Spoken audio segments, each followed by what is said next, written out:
자, 교재 88쪽입니다. 등록증 대여 등의 금지 잠깐 보셨고, 하단에 6번 이중 등록 및 이중 소속으로 진행합니다. 자, 이 단원이 중요하기 때문에 살짝 끊어졌습니다. 자, 이번 시간에 했던 거 다시 확인해 봅니다. 여러분 중개업을 하려면 뭐 해야 됩니까? 등록을 신청해야 됩니다. 신청하면 접수하는 곳이 있고, 접수가 되면 확인하는 절차를 거쳐서 등록이 되었다라고 통지해 주는데, 신청한 날로부터 며칠 내로 7일 내로 서면 통지합니다. 통지가 오면 가서 등록증을 교부받고 이 등록증을 뭐한다? 개시하고 드디어 업무가 개시됩니다. 자, 지금 이런 수업을 하고 있습니다. 신청할 때는 등록 기준을 갖추셔야 됩니다. 기준이 뭐죠? 자격을 취득할 것, 실무 교육이 수할 것, 사무소를 확보할 것, 이런 기준을 갖춘 자가 등록을 하게 되는데, 자, 지금 단은 88페이지 하단 이중 등록과 이중 소속의 금지다. 단은 이렇게 들어갑니다. 얼마나 부지런한지, 그죠? 서울 강남에 가서 신청을 한 자가 경기도 수원에 가서 또 신청하는 자가 있습니다. 우리는 이걸 뭐라 부른다? 이중으로 등록했다 그럽니다. 당연히 이중이 들어가면 여러분 위반이라는 느낌이 확 오죠. 그러니까 이중 등록할 수 있습니까? 이런 문제는 절대로 안 내겠죠. 이중이라는 말이 위반한 느낌이 오기 때문에. 그래서 이중 등록은 그런 취지라면 오른쪽 89페이지 이중 소속도 있습니다. 이중 소속은 또 뭐냐 하면 지금 이렇게 등록을 해서 중개업을 하는데 등록을 한 자를 개공사라 부른다 그랬잖아. 그죠? 개공사가 됐으면 자기 사무소에서 열심히 일을 해야 되는데 등록을 해놓고 정작 자기는 다른 데 가서 다시 일합니다. 이거를 뭐라 부른다? 이중 소속이라 그럽니다. 뭔가 차이 나죠? 근데 이거를 1년 이상 공부하신 분도 이중 등록, 이중 소속을 구분 안 하는 사람이 있습니다. 이제 뒤편에 가면 이중 사무소도 있습니다. 이중 사무소는 또 뭐냐 하면 사무소를 하나만 갖춰놓고 일을 해야 되는데 강남에 등록을 해놓고는 사무소를 동네마다 하나씩 만듭니다. 그러면 이거는 이중 사무소입니다. 지금 공부하고 있는 이중 등록하고 다르죠? 이중 등록은 강남에 했다가 수원에 가서 또 등록했다 그랬잖아, 지금. 이중 소속은 등록은 한 군데 하고 자기가 다른 데 가서 일한다 그랬잖아요. 그게 이중 소속. 이중 사무소는요, 등록은 하나 해놓고 사무소를 여러 개 만들어가 있다니까요. 그래서 우리 중개사법에서 이중이라 들어가는 게 3개예요. 이제 그 중에서 지금 2개가 나와 있습니다. 자, 그러면 이제 이중이라는 말을 딱 듣는 순간 상식적으로 위반이라는 느낌은 아니까 이중 소속, 이중 등록할 수 있습니까? 이런 문제는 안 됩니다. 그러면 이중 등록이나 소속을 했을 때 제재가 뭐냐? 이렇게 물어들으니까 제재를 줄 것입니다. 88페이지 제일 밑에 이중 등록 위반하면 등록을 동그라미 3번 반드시 취소해야 한다. 찾았습니까? 이중 등록하면 받았던 등록 취소시킵니다. 그리고는 제일 밑에 얼마? 1년 징역 1,000만 원 벌금. 오른쪽 보십시오. 똑같습니다. 89페이지 중간에 위반 시의 제재. 자, 개공사가 이중 소속하면 어떻게 된다? 절대적으로 등록은 취소시키고 역시 얼마? 1년에 1,000. 그러면 다 정리하면 이중이 들어가면 반드시 취소시키고 얼마? 1년에 1,000. 그렇게 딱 잡습니다. 단조롭게 정리하실 것. 자, 등록을 공부하신 분들은 당연히 이중 등록하면 안 된다. 또 이중 소속도 하여서는 아니 된다. 이렇게 정리를 하셨다면 드디어 90페이지로 넘어갑니다. 자, 여기가 중요합니다. 상단의 제목이 뭐라고 됐습니까? 등록의 효력 소멸과 무등록 중개업이다. 이렇게 돌았습니다. 주목해 봅니다. 지금 이렇게 등록을 하고 영업하던 자가 이 등록이 효력이 소멸됩니다. 효력이 뭐한다? 소멸합니다. 왜 효력이 소멸됐을까요? 이렇게 등록을 하고 영업하던 자가 그 등록의 효력이 없어져 버렸다니까요. 왜 없어졌을까요? 첫째 내려갑니다. 1번 개공사가 뭐하면 사망하면 사망의 동그라미 앞으로 사망이 나오면 옆에 자동으로 뭐가 붙어있다? 해산 붙어있습니다. 개인이 죽으면 사망, 법인이 죽으면 해산이라 부릅니다. 그래서 사망하거나 해산하면 효력 소멸이다. 동의하시겠습니까? 내려가면 2번 큰 2번입니다. 등록 취소를 받으면 소멸됩니다. 취소에도 동그라미. 좀 전에 배우셨죠? 이중 등록이나 이중 소속하다가 해당되면 어떻게 된다? 취소시킨다 그랬잖아요. 취소되면 효력은 소멸이에요. 3번 내려가면 뭐 스스로 폐업하면 효력 소멸입니다. 폐업 동그라미. 자, 그러면 이제 주목해 봅니다. 이렇게 등록을 받고 영업하던 자가 효력이 없어지는 경우, 첫째 사망. 사망이 나오면 자동으로 해산. 그리고 취소받아버리면 소멸되겠죠. 네 번째 폐업하면. 하나, 둘, 셋, 넷, 네 가지잖아 봐요. 그죠? 네 가지 이런 건 잘 보셔야 된다고. 우리가 오지선다를 준비하는 수험생들이기 때문에 어떤 단원이 이렇게 끊어지는 건 의식을 하고 보셔야 됩니다. 자, 이제 효력 소멸은 가볍습니다. 사망하거나 해산하거나 그 다음에 취소를 받았거나 폐업하면 소멸인데 소멸된 자가 뻐적뻐적 일을 하고 있습니다. 이제 그래 되면 이제 사정이 확 달라집니다. 효력 소멸된 자가 일을 하면 그때부터는 뭐라고 부른다? 무등록 중개업이 된다고. 그리고 무등록은 시험에서 빠진 적이 한 번도 없습니다. 왜 그러냐 하면 우리 중개사법을 만드는 이유가 무등록업자를 없애려고 이 법을 만들었기 때문에 지금부터 출발하는 무등록에 대해서는 반드시 체크하셔야 됩니다. 내려갑니다. 2번 무등록 중개업. 지금 설명했지만 1번 등록을 하지도 아니하고 중개업을 하는 자. 이걸 우리는 말로 하면 오리지널 무등록업자. 하지도 아니고 오리지널이죠. 오리지널.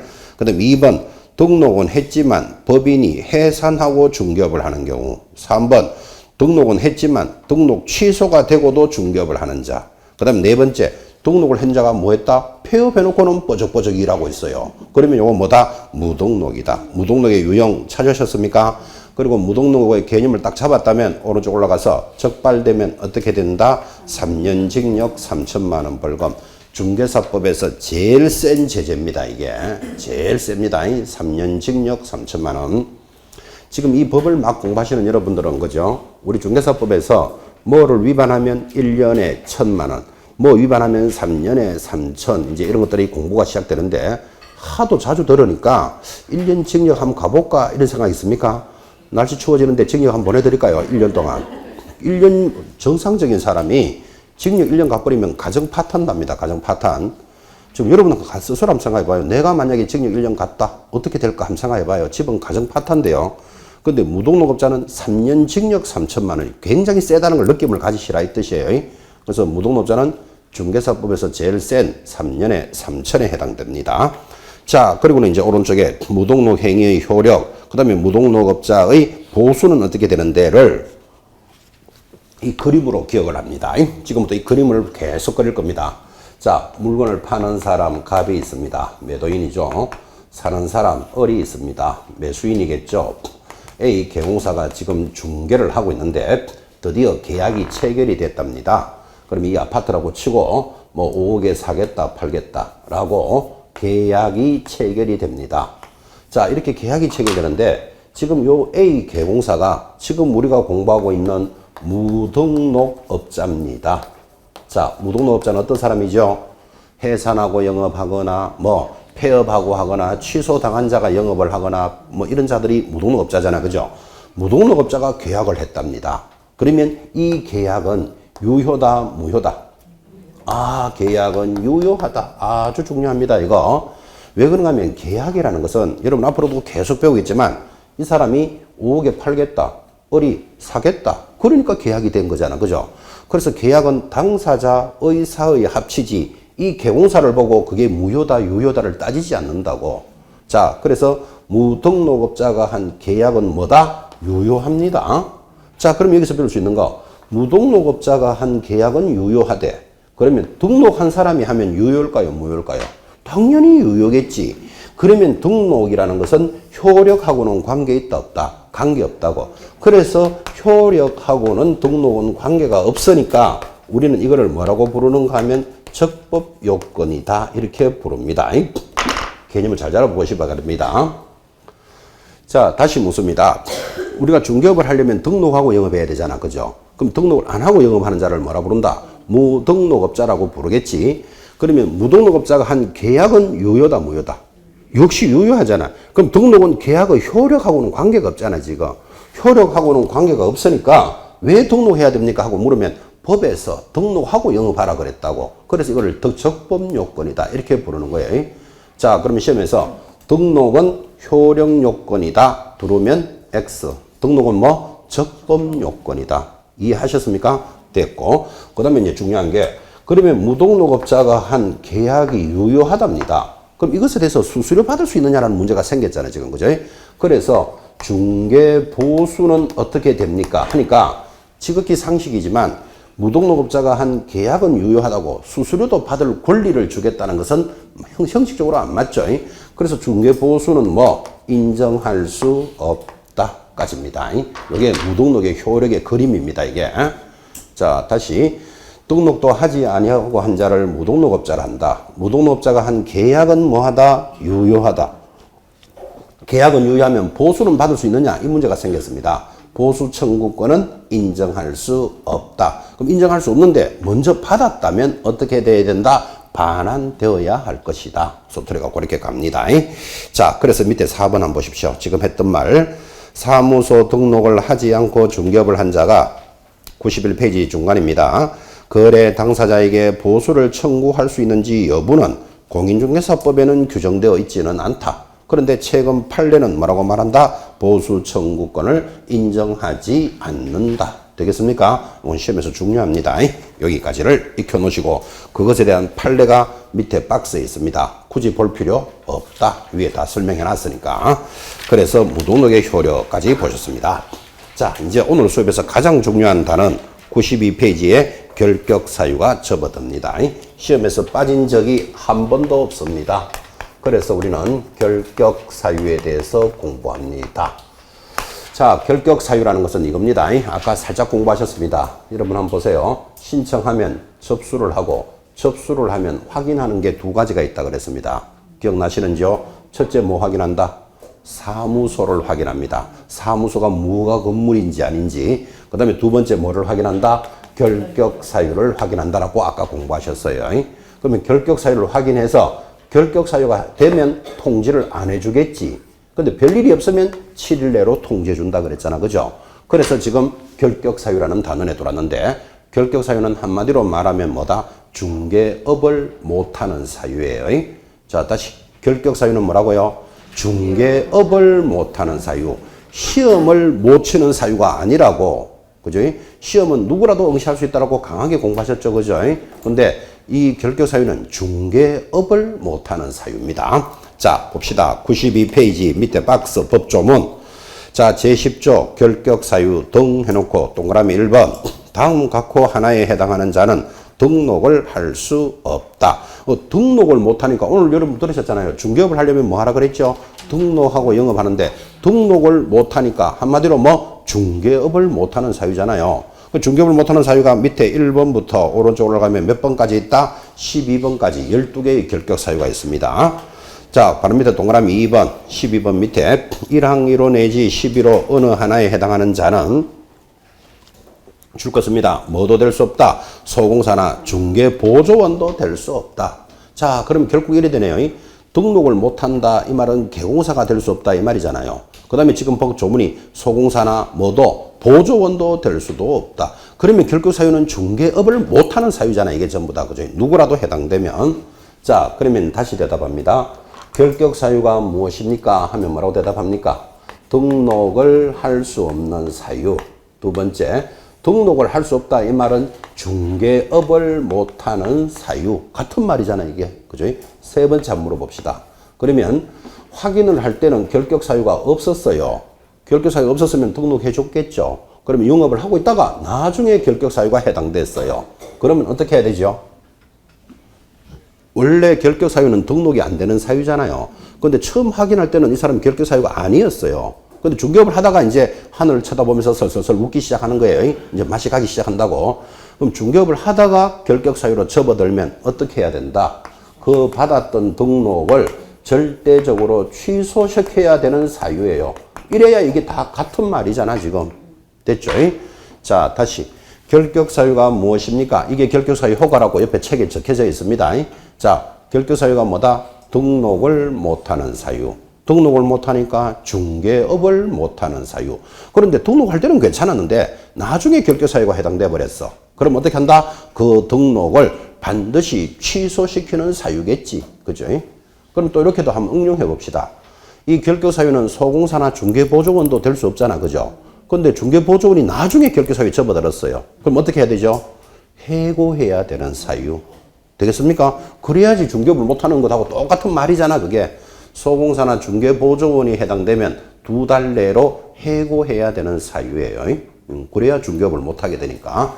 자, 결격사유는 등록이 안 되는 사유, 중개업을 못하는 사유, 등록을 했더라도 어떻게 한다? 절대적으로 취소시키는 사유. 다 이 세 마디가 같은 말들이에요. 다. 그죠? 시험에서 한 번도 빠진 적이 없습니다. 그래서 결격사유는 지금까지 분석을 해보면 초급 수준은 결격사유 제목을 아십니까? 이게 초급 수준. 중급 수준은 결격사유에 해당되면 어떻게 하면 벗어날 수 있습니까? 이게 중급 수준. 고급 수준은 이 결격사유가 중개사법에 어떤 영향을 끼칠까요? 전체적으로 묻는 거 고급 수준. 초, 중, 고급으로 나오는데 지금 30회 시험 동안에 한 번도 안 빠졌다 그랬잖아요. 어느 게 제일 많이 나왔을까요?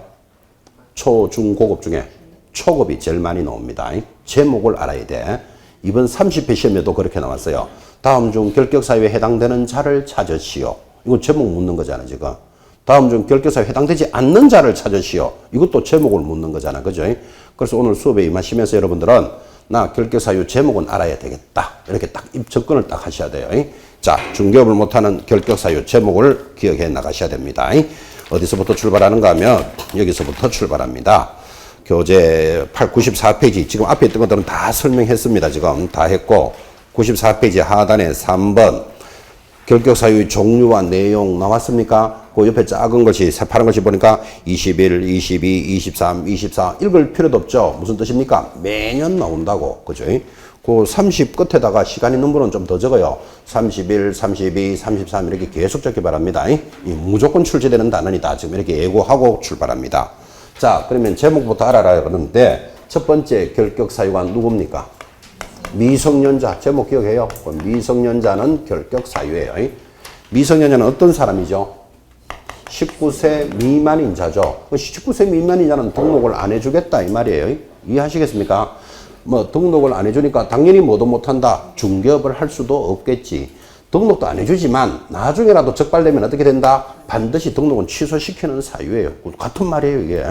미성년자 결격사유. 요거 시험에 나올 때 가끔 이런 거 묻습니다. 19세 미만인 자인데 혼인하면 중개업을 할 수 있다. 이렇게 살짝 겁니다. 그래서 그거를 성년의제를 인정하지 않는다. 우리는 아무리 혼인하더라도 19세 미만은 중개업을 못합니다. 요거 하나 기억하시면 됩니다. 성년의제를 인정하지 않는다. 문제 또 한번 내볼까요? 미성년자는 결격사유이다. 맞죠? 근데 부모의 동의를 받으면 중개업을 할 수 있다. OX, X 동의받아도 안 돼. 미성년자가 될 수 있는 방법은 뭐다? 19세가 넘어야 한다. 딱 단조롭게 딱 정리합니다. 자, 두 번째 제목 기억합니다. 피성년 후견인, 피성년 후견인. 세 번째 제목이 뭡니까? 피한정 후견인은 결격사유다. 이게 예전에는 검치산자, 한정치산자 이렇게 불렀는데 이제 용어가 바뀌었어요. 그러면 피성년 후견인은 어떤가 하면 심신이 상실된 자예요. 피한정 후견인은 심신이 박약한 자예요. 여러분 요 심신박약이 무슨 뜻입니까? 몸과 마음이 지극히 약한 자를 피한정 후견이라 그래요. 몸과 마음이 지극히 약한 자는 이런 특징이 있습니다. 보통 우리가는 그죠? 정상적인 사람은 내 마음이 절로 가자 하면 몸도 저쪽으로 가는 거예요. 이렇게. 근데 심신박약자는 마음은 절로 가는데 몸은 저쪽으로 가요. 그래서 이걸 왔다 갔다 하는 자를 뭐라 그런다? 심신박약자, 피한정 후견인. 심신상실자는 몸과 마음이 영 가서 안 와요. 어디까지 갔는지. 마음은 저기 갔는데 몸은 저까지 가서 안 와요. 영. 그래서 심신을 상실한 자가 있어요. 이 자를 우리는 피성년 후견입니다. 여기 한자가 들어가니까 이렇게 설명합니다. 미세먼지 부는 날마다 입 벌리고 1시간씩 웃는 자 있습니다. 1시간씩 웃다가 닫았다가 이렇게 합니다. 이 자를 뭐라 부른다? 피한정 후견인. 피성년 후견인은 하루 종일 입 벌리고 웃습니다. 펑퍼짐하게 앉아가지고. 그죠? 딱 들어보니까 영 갖는 자, 살짝 갖는 자는 결격사유다. 지금 이 말이에요. 지극히 동의하시겠죠. 그죠? 이런 사람이 중개업을 할 수는 없다. 자, 그럼 벗어나는 건 어떻게 해야 되느냐 하면 아주 시험에 잘 나왔는 거. 피한정 후견인은 정신과 의사가 정상이라고 하면 벗어날 수 있다. 그러면 XX 반드시 이 두 사람은 법원으로부터 뭐 받아야 된다? 취소, 후견 종료, 선고를 받아야 돼. 이 사람들은 법원으로부터 선고받은 자니까 후견 종료 신고를 받아야만 정상이 됩니다. 말이 조금 어렵죠. 후견 종료 신고라는 것은 보살펴 주는 것이 끝나야 된다 이 말이에요. 그럼 보살펴 주는 것이 끝났다 말은 정상이 되었다 이 뜻이에요 이게. 그죠? 벗어나는 방법을 정확하게 기억해 놓습니다. 정신과 의사가 정상이라고 판단하면 벗어날 수 있다 이런 문제 많이 나왔다고요. XX 벗어날 수 있는 방법이 뭐라고요? 후견 종료 선고를 받아야 돼. 그죠? 그리고 후견 종료라는 게 도와주는 것이 끝났다. 그 도와주는 것이 끝났다는 말은 정상이 되었다. 그렇게 이해를 하시면 됩니다. 제목 기억하셔야 됩니다. 네 번째 결격 사유. 교재대로 갑니다. 넘어가면 96페이지 4번 파산 선고를 받고 복권되지 아니한 자. 옆에다가 이꼴 그 사람을 파산자라 불러요. 그래서 여러분들은 파산자는 결격 사유다.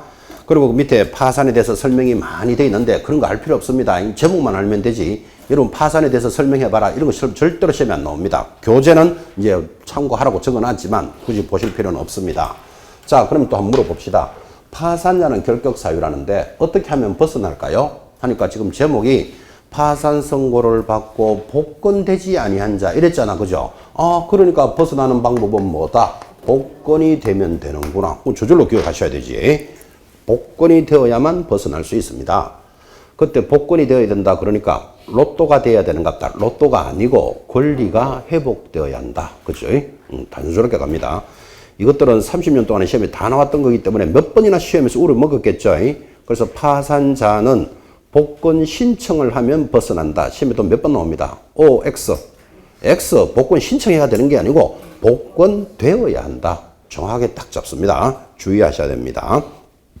자, 지금 1, 2, 3, 4 제목 기억하시겠습니까? 자, 책 보지 말으시고 교재 보지 말고 첫 번째 중개업을 못하는 사람 누구? 미성년자. 두 번째 피한정 후견인. 1시간씩 웃는 사람입니다. 하루 종일 웃는 사람 피성년 후견인. 그 다음에 파산자 결격 사유예요. 그런데 지금 적었는 네 사람은 사실은 중개업만 못하는 게 아니고 모든 업종의 결격 사유예요. 이런 사람은 선생도 될 수 없고 군인도 될 수 없고 경찰관도 될 수 없고 회사원도 될 수 없는 사유예요. 이런 사람들을 우리는 행위 무능력자다 또는 민법에서는 제한 능력자다 그래요. 지금 여기 1, 2, 3, 4를 지금 적어놨는데 자기가 해당되는 분 손 한번 들어보십시오. 가끔씩 뭐 정신은 약간 왔다 갔다 하긴 하죠. 그래도 아직 법원으로부터 선고는 안 받았잖아. 그죠? 그럼 여기 해당되는 사람 없으니까 공부 열심히 하시면 되는 거예요. 자, 이 사람들은 모든 업종의 결격 사유예요. 자, 여기까지인데 이제 지금부터가 좀 길어요. 5번 별표 딱 해놓고 시험에서 제일 많이 나옵니다. 제목 기억하셔야 되는데 다섯 번째 결격 사유. 금고 이상의 실형을 선고받고 이렇게 갑니다. 금고의 동그라미. 집행이 종료되거나 종료의 동그라미.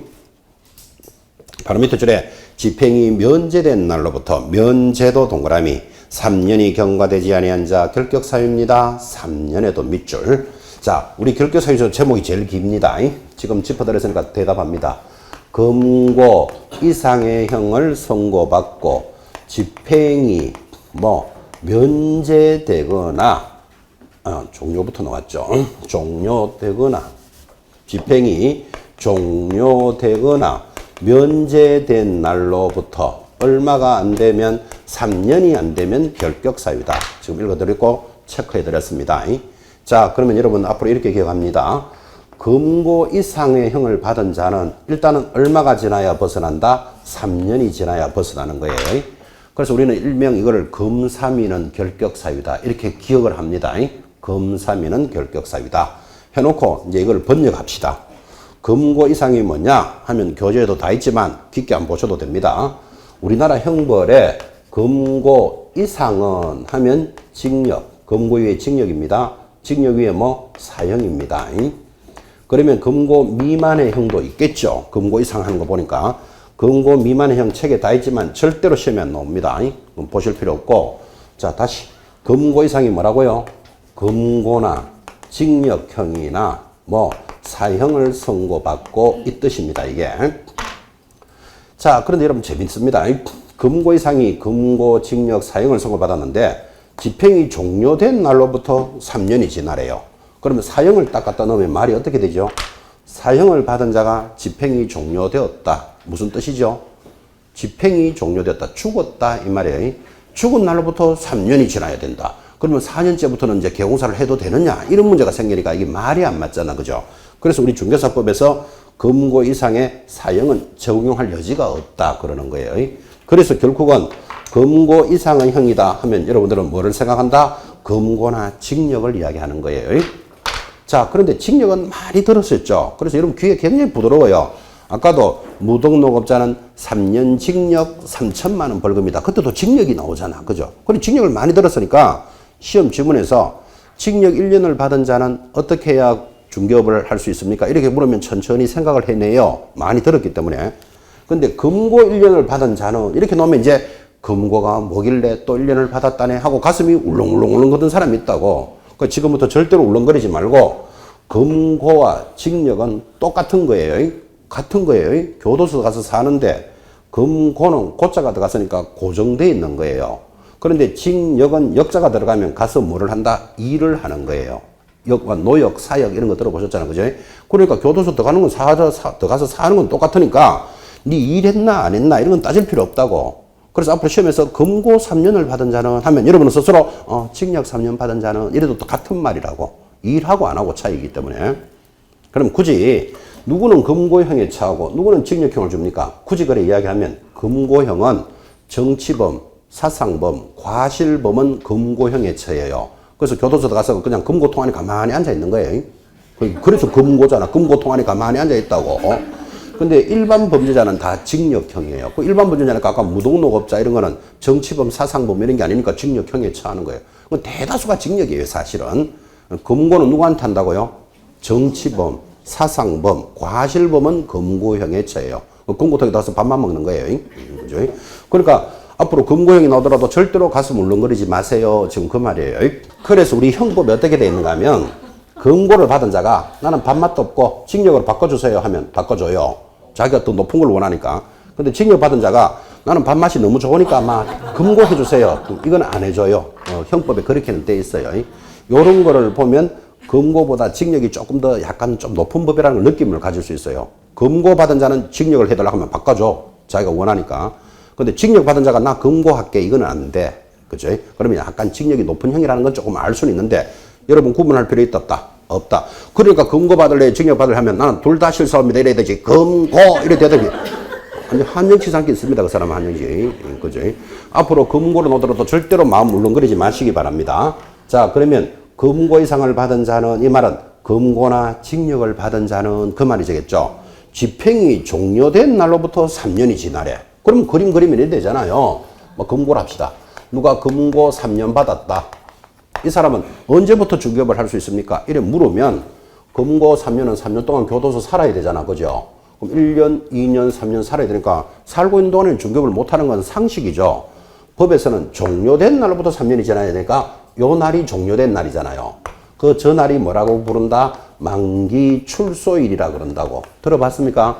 만기 출소된 날로부터 얼마가 지나야 된다? 3년이 지나야 된다. 지금 이 이야기를 한 거라고. 그죠? 자, 그럼 요거 응용해 봅시다. 누가 금고 3년을 받은 날로부터는 몇 년이 지나야 됩니까?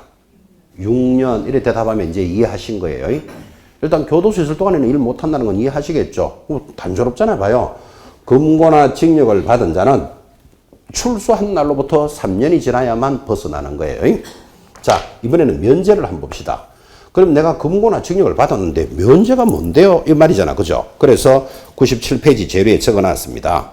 재료에 보시면 금고 이상의 실형을 받고 집행이 면제된 날로부터 3년이 경과되지 아니한 자인데 면제가 뭔데요? 하니까 거기 1번 특별사면 동그라미, 특별사면 동그라미, 밑에 들어가면 2번 일반 사면은 동그라미 하면 안 되고 별표 딱 찍으셔야 돼요. 일반 사면은 별표. 그 다음에 내려가면 3번 법률의 변경 동그라미, 4번 형집행의 시효 완성, 시효 완성의 동그라미. 이게 면제예요. 면제. 자, 그러면 책은 짚어드렸으니까 주목해 봅니다. 내가 금고나 징역을 받은 자가 종료된 날은 만기 출소한 날이라고 그렸잖아 지금. 그죠? 면제되는 것이 첫 번째 특별사면이에요.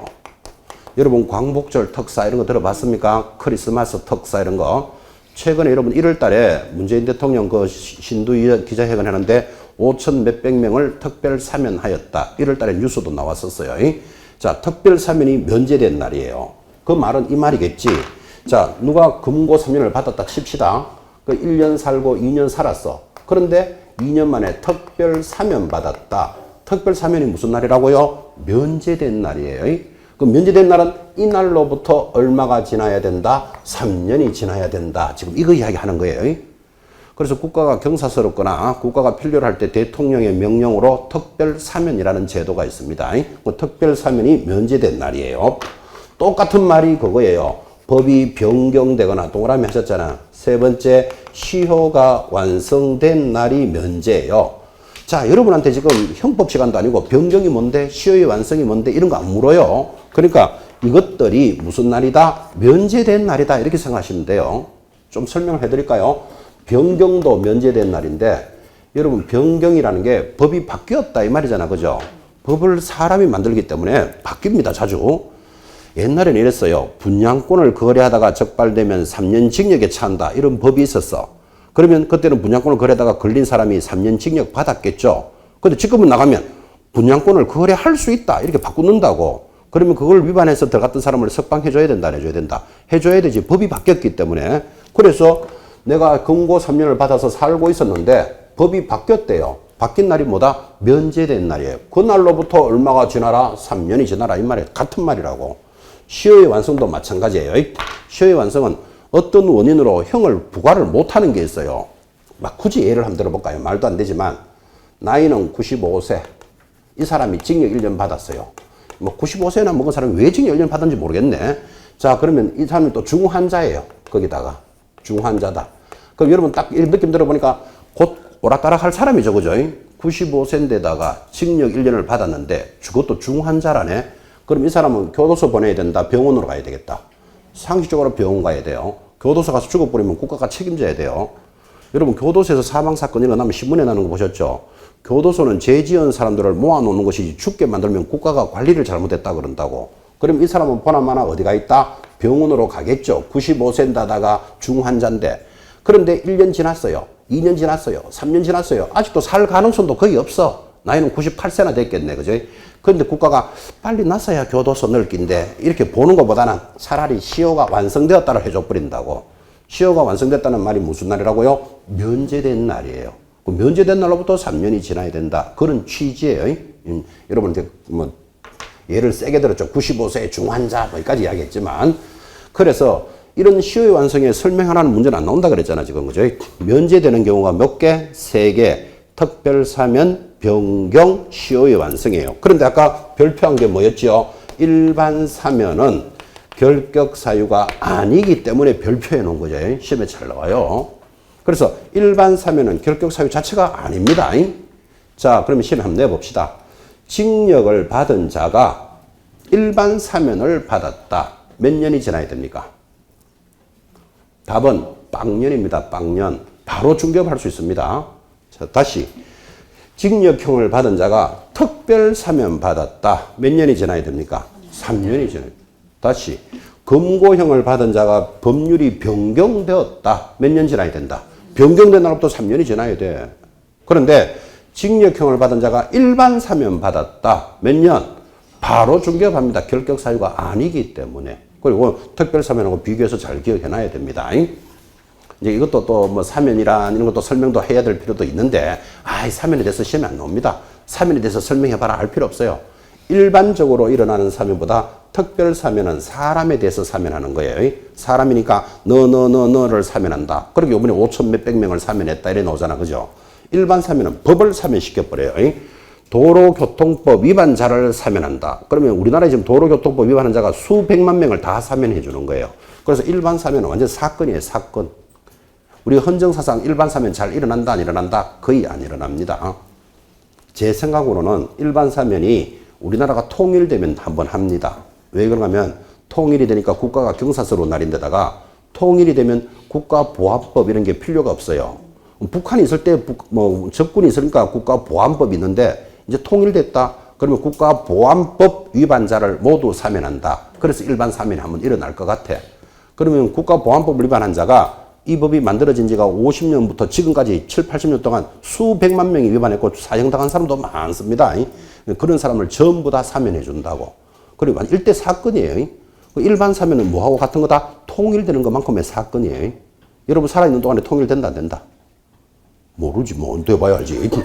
살아있는 동안에 통일 잘 보기가 안 쉽겠습니까? 안 어렵겠습니까? 그래서 일반 사면은 뭐가 아니다? 결격 사유가 아니다를 지금 이야기하고 있다고. 특별 사면 받은 날로부터 몇 년? 3년이 지나야 됩니다. 이게 제일 긴 거였습니다. 자, 이제 6번째 결격 사유입니다. 6번째 뭐라고 되어 있습니까? 밑에 놓으면 금고 이상의 금고에 동그라미 놓고 집행유예를 받고 그 유예 기간 중에 있는 자 결격 사유다. 금고 이상의 형을 선고받고 집행유예 중이면 결격 사유입니다. 자, 그럼 여러분 이거는 볼 것 없이 벗어나는 방법은 집행유예 중이니까 집행유예만 지나면 벗어나고 딱 끝나는 거예요. 그리고 금고 이상은 공부하셨잖아요. 금고 이상이 뭐라 그랬죠? 금고나 징역을 받고 뭐 받으면 집행유예를 받은 자는 집행유예만 지나면 벗어나는 거예요. 그런데 조심하셔야 됩니다. 교재도 그거 있지 싶은데 집행유예라 그랬지 선고유예 들어오면 선고유예는 결격 사유가 아니다. 요거 표시해 놓으셔야 됩니다. 자, 다시 선고유예는 뭐라고요? 결격 사유 아니다. 앞으로 여러분 문제풀이 같은 거 할 때까지 계속 그렇게 노래 부를 겁니다. 선고유예는 아무것도 아니다. 계속 이놈한테 심어줄 겁니다. 결격 사유가 아니니까. 그죠?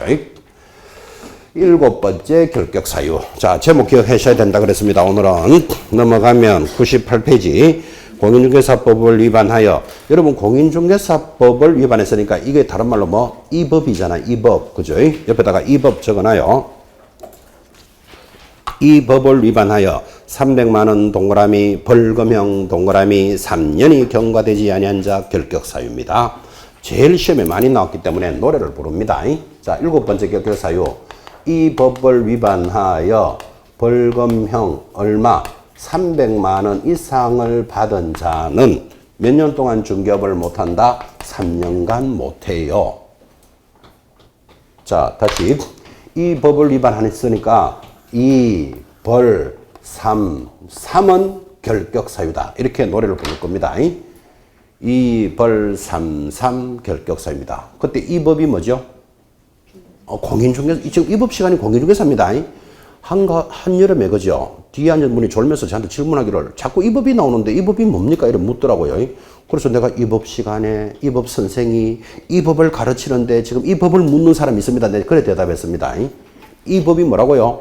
공인중개사법을 위반해서 벌금 300만 이상을 받으면 3년간 결격 사유예요. 그래서 노래 제목이 이 벌 3 이렇게 열심히 가르치는데 또 집에 가다가 저 벌 3 이렇게 가는 사람이 나와요. 예를 한번 들어볼까요? 꼭 시험 문제 이래 나옵니다. 공인중개사가 하는 걸 꼭 앞에 넣습니다. 공인중개사가 중개업을 하다가 음주운전에 적발이 되어 벌금 300만 원을 받으면 몇 년 동안 결격 사유일까요? 답은 결격 사유 아니다. 음주운전 위반은 무슨 법 위반이다? 그건 도로교통법 위반이에요. 그러니까 공인중개사가 이렇게 탁 갖다 넣는다니까요. 반드시 이 법을 위반해야 돼. 이 법이 뭐다? 중개사법을 위반해야 되니까 이 벌 3 기억해 놓으셔야 됩니다. 이런 문제는 자주 나왔습니다. 변호사법을 위반하여 벌금 500만 원을 받으면 3년 동안 중개업을 할 수 없다. OX. X 변호사법 위반하고 관계없다니까요. 이 벌 3 노래를 탁 잡으셔야 됩니다. 저 벌 3이 아닙니다. 한 번만 더 합시다. 이 법을 위반하여 벌금 100만 원을 받은 자는 3년 동안 결격 사유이다. OX. X 또 100만 원 받아도 끄떡도 안 해. 얼마 받아야 된다? 300만 원 이상 받아야 돼요. 그래서 이 벌 3이에요. 여기 법이 바뀌기 전에는 300만 원이 없었어요. 그때는 노래를 어떻게 불렀는가 하면 이 벌 3은 결격 사유. 이 법을 위반해서 벌금 받으면 무조건 3년 동안 영업을 못했는데 그러면 벌금 10만 원만 받아도 3년 동안 못한다는 말이 되잖아. 그죠? 그래서 너무 엄하다고 해서 이게 바뀐 거예요. 300만 원 이상을 받았을 때만 결격 사유예요. 그래서 노래 제목이 살짝 바뀝니다. 이 벌 3은 결격 사유. 자, 8번 내려갑니다. 자격이 취소된 자. 줄 것입니다. 자격 취소해 줄 거 놓고 몇 년 동안 못한다? 3년간 결격 사유입니다. 자격증이 있다가 취소된 자 3년 동안 중개업 못합니다.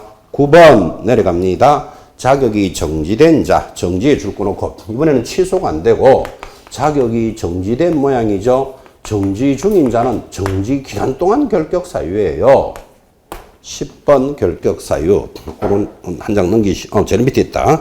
교재 98페이지 제38조 1항 2호 4호 제8호까지 같은 조 동조 제2항 2호부터 11호까지 해당되는 사유로서 아무리 말이 많지만 셋째 줄에 딱 나왔죠.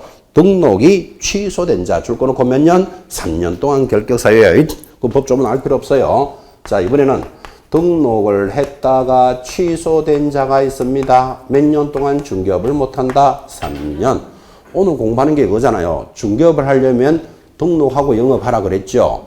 근데 등록이 취소됐어요. 아까 배우셨죠? 언제? 이중 등록하면 취소되죠. 이중 소속도 취소되는 거 들으셨죠? 그렇게 취소가 한 번 되면 몇 년 동안 중개업을 못한다? 3년. 그 말이에요. 한 장 넘어가시면 교재 11번 교재 101페이지 들어옵니다.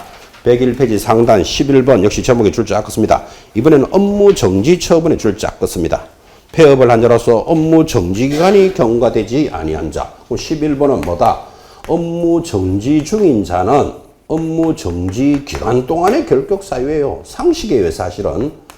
여러분 다 한번 물어봅시다. 당신은 1월 1일부터 5월 1일까지 업무 정지요. 그러면 얼마 동안 일 못할까요? 1월 1일부터 5월 1일까지. 정지기간 동안에 일 못하는 건 상식이잖아. 그죠? 12번 법인도 업무 정지를 받습니다. 그래서 101페이지 밑에 12번 업무 정지를 받은 개공사인 줄 것입니다. 법인의 업무 정지 줄 거 넣습니다.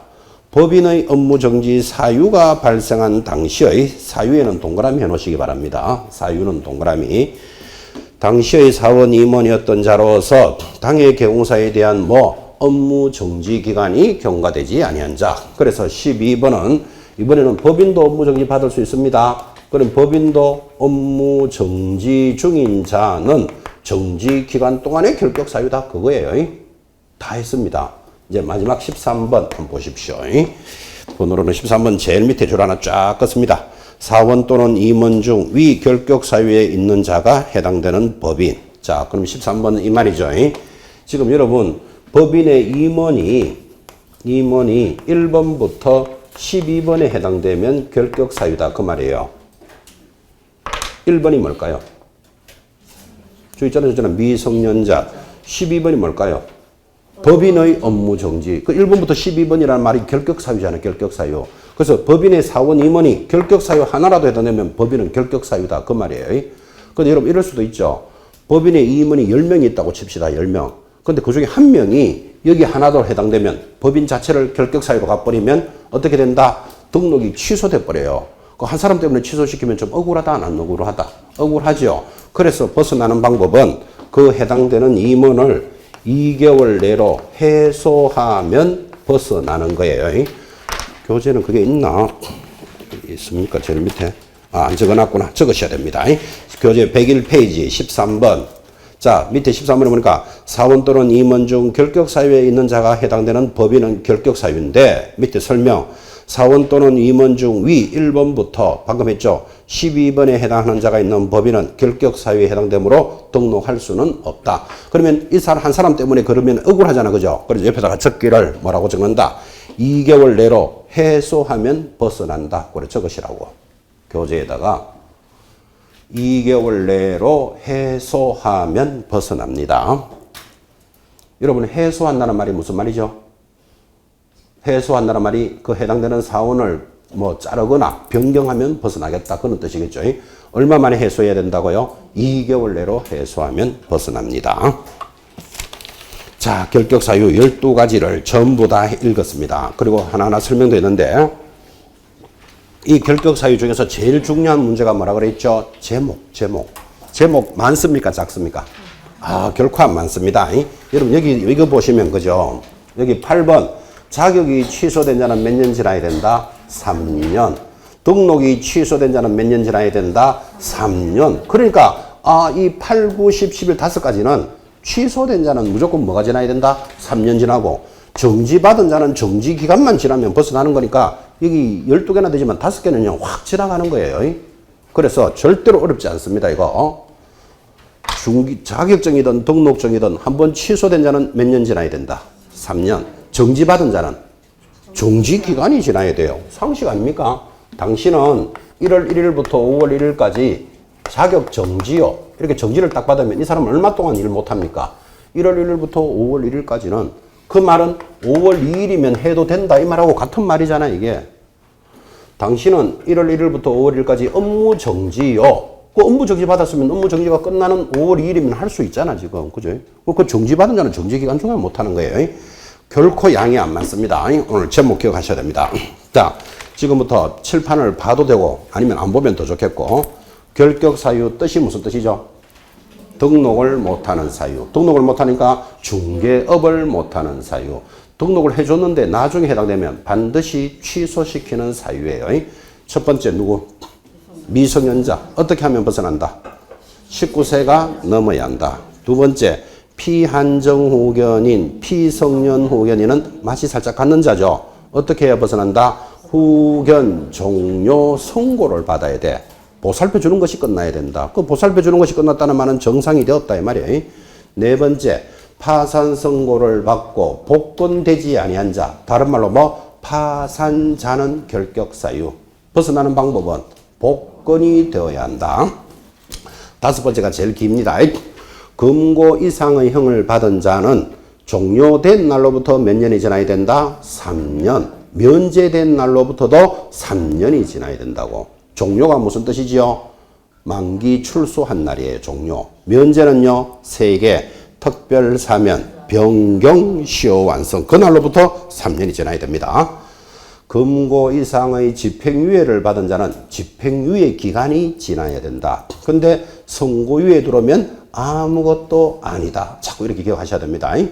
그 다음 그 유명한 노래 이벌삼삼은 결격사유. 그 다음 나머지 8번부터 10번까지 5가지는 쫙 묶어버리면 한 번 취소된 자는 몇 년? 3년 지나야 되고 정지받은 자는 정지기간이 지나야 돼요. 다 했습니다. 마지막 13번 법인의 사원 임원이 여기 하나라도 해당되면 법인은 결격사유입니다. 근데 그 사람 때문에 법인 문 닫아라. 이건 좀 억울하잖아. 그죠? 벗어날 수 있는 방법이 뭐다? 2개월 내로 해소하면 벗어납니다. 자, 오늘 이제 처음 듣고 시험에 빠진 적이 한 번도 없다 그랬습니다. 제목 딱 잡고 어떻게 하면 벗어난다를 이제 익혀나가는 시간들입니다. 결격사유까지 정리했습니다. 이제 넘어가면, 자, 이제 이렇게 되잖아요. 등록을 신청하는 자가 접수를 해서 확인을 했는데, 그때 이제 결격사유는 뭐다까지 확인해 봤죠. 그러면 통지가 오고 교부가 되면 드디어 중개 업무를 하게 되는데, 여러분 중개 업무를 어디서 하게 되지요? 중개 업무를 중개사무소에서 하잖아. 그죠? 그래서 이제 지금부터 단어는 중개사무소를 몇 개 만들어서 어떻게 영업을 하느냐 이렇게 출발하는 거예요. 그래서 교재 107페이지 상단의 제목이 뭐다? 사무소 설치와 업무편 이렇게 가는 거예요. 사무소 설치를 갑니다. 10분 쉬었다가 진행합시다.